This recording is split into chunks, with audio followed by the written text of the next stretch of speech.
Hello friends, welcome to இனட்டா foods. இன்னைக்கு இனட்டா ஃபுட்ஸில் நம்ம பார்க்க போகிற ரெசிபி கீ மசாலா புலாவ். வாங்க ரெசிபிக்குள்ளே போகலாம். ஒரு குக்கர் எடுத்துக்கலாம். ஒரு 60 ml எண்ணெய் விட்டுக்கலாம்.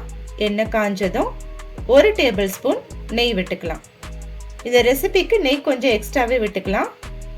நெய் காஞ்சதும் 1/4 டேபிள் ஸ்பூன் சீரகம், ஒரு பட்டை, 3 கிராம்பு, ஒரு ஸ்டார் அனீஸ், 4-5 மிளகு, 2 ஏலக்காய். காஞ்சிட்டு இருக்க இந்த எண்ணெய் கலவைகளை விட்டுக்கலாம். அதோட ஒரு பிரியாணி இலை நல்லா பொரிஞ்சு வரட்டும். இதோட 2 மீடியம் சைஸ் வெங்காயத்தை விட்டுக்கலாம்.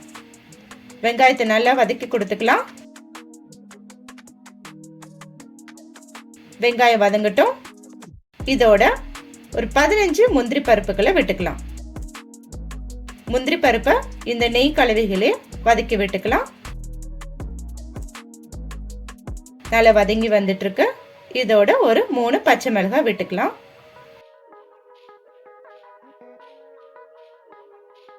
வதங்கட்டும். 2 டேபிள் ஸ்பூன் இஞ்சி பூண்டு விழுது சேர்த்துக்கலாம். இஞ்சி பூண்டு விழுது சேர்த்த உடனே அடுப்பை மிதமான தீயில வச்சுக்கலாம். நல்லா கலந்து கொடுத்துக்கலாம். ஒரு கைப்பிடி அளவு புதினா. புதினாவை எண்ணெயில விட்டு வதக்கிக்கலாம். வதங்கட்டும்.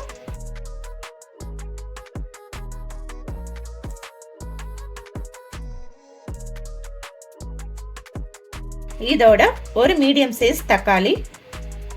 தக்காளி நல்ல சாஃப்டா மேஷ் ஆகுற அளவுக்கு வதக்கி கொடுத்துக்கலாம். எண்ணெயிலே வதங்கட்டும். தக்காளி சீக்கிரம் வதங்குறதுக்கு 1/2 டேபிள் ஸ்பூன் உப்பு, 1/2 டேபிள் ஸ்பூன் மஞ்சள் பொடி விட்டுக்கலாம். விட்டு எண்ணெயிலே வதக்கி கொடுத்துக்கலாம். நம்ம விட்டுருக்க நெய்யிலே வதக்கி கொடுத்துக்கலாம்.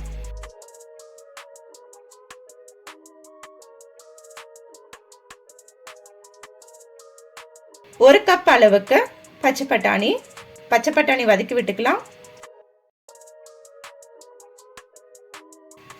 இதோட ஒரு உருளைக்கிழங்கு, மீடியம் சைஸ் உருளைக்கிழங்கு எடுத்திருக்கேன்.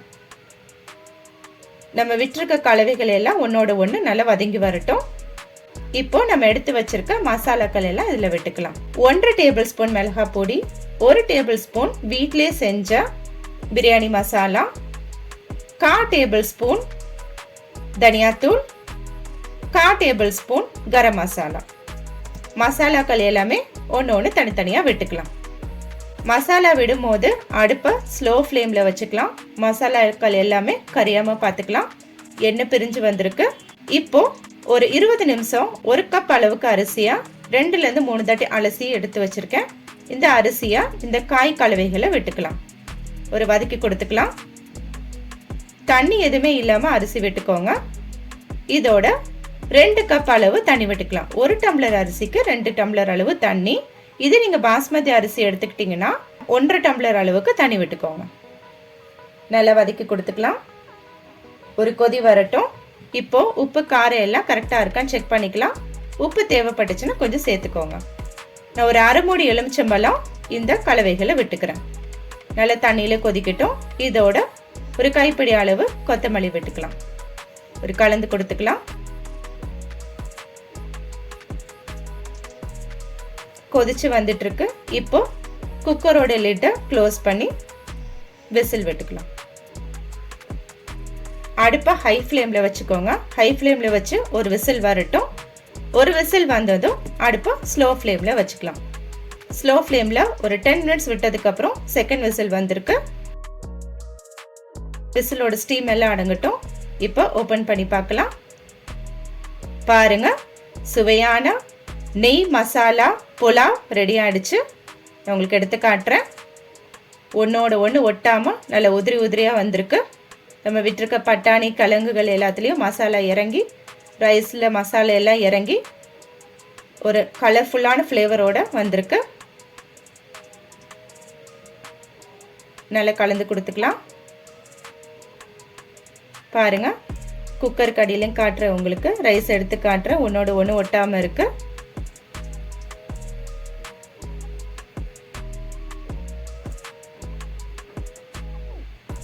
அரிசியும் அடிப்பிடிக்காம வந்திருக்கு. நான் எடுத்து காட்டுறேன்.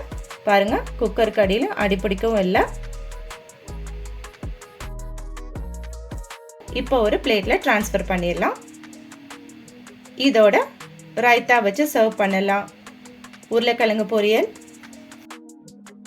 இந்த சாதத்தை நான் ரைத்தாவோட சர்வ் பண்றேன்.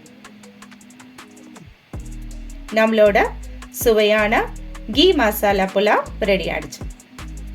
நீங்களும் இந்த ரெசிபி உங்க வீட்டில் செஞ்சு என்ஜாய் பண்ணி பாருங்க. உங்களுக்கு எங்க ரெசிபி பிடிச்சிருந்ததுன்னா கமெண்ட் பாக்ஸ்ல உங்க கருத்துக்களை தெரிவிங்க. மீண்டும் உங்களை அடுத்த ரெசிபியில மீட் பண்ணும் வரை பாய், டேக் கேர்.